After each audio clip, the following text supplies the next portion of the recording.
بسم اللہ الرحمن الرحیم۔ حضرت عبداللہ بن مبارک رحمۃ اللہ علیہ کے پاس ایک شخص آیا، کہنے لگا حضرت میرے گھٹنے میں زخم ہے، 7 سال گزر گئے، ہر قسم کا علاج کیا لیکن مجھے آرام نہیں ہو رہا۔ حضرت عبداللہ بن مبارک رحمۃ اللہ علیہ فرمانے لگے، اچھا آپ ایسا کرو، جس جگہ پر پانی کی قلت ہو، لوگوں کو پانی نہ مل رہا ہو، وہاں کنواں بنا دو۔ اس شخص نے ایسا ہی کیا۔ ایک جگہ میں پانی کی ضرورت تھی، پانی کی قلت تھی، اس نے کنواں بنا کر وہاں پر لوگوں کے لیے وقف کر دیا۔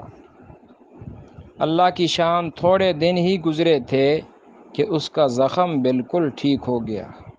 یہ اللہ کے راستے میں خرچ کرنے کی برکتیں ہیں۔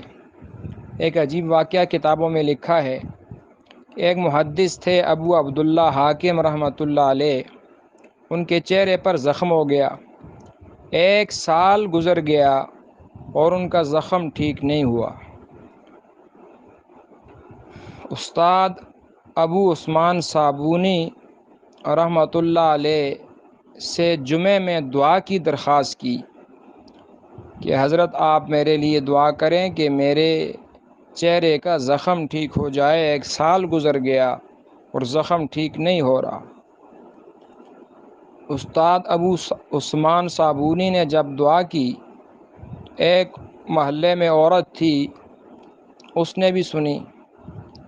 اس نے اگلے جمعے میں پرچہ لکھا، اس عورت نے، کہ میں نے خواب میں نبی علیہ الصلوۃ والسلام کی زیارت کی ہے، تو نبی علیہ الصلوۃ والسلام نے یہ ارشاد فرمایا ہے کہ حاکم سے کہہ دو مسلمانوں پر پانی کی وسعت کرے۔ چنانچہ محدث ابو عبداللہ حاکم رحمۃ اللہ علیہ نے گھر کے دروازے پر سبیل قائم کی اور لوگوں کے لیے پانی کا انتظام کیا۔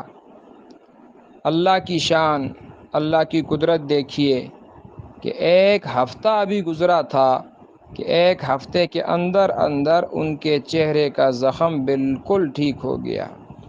یہ اللہ کے راستے میں جو یقین سے خرچ کرے گا، مخلوق خدا آج پریشان ہے، سیلاب کی صورت میں ان کی مدد کرے گا، انشاءاللہ اللہ تعالیٰ اس کی حاجتیں بھی پوری کریں گے، پریشانیاں بھی دور کریں گے، ٹینشنوں سے بھی محفوظ کریں گے۔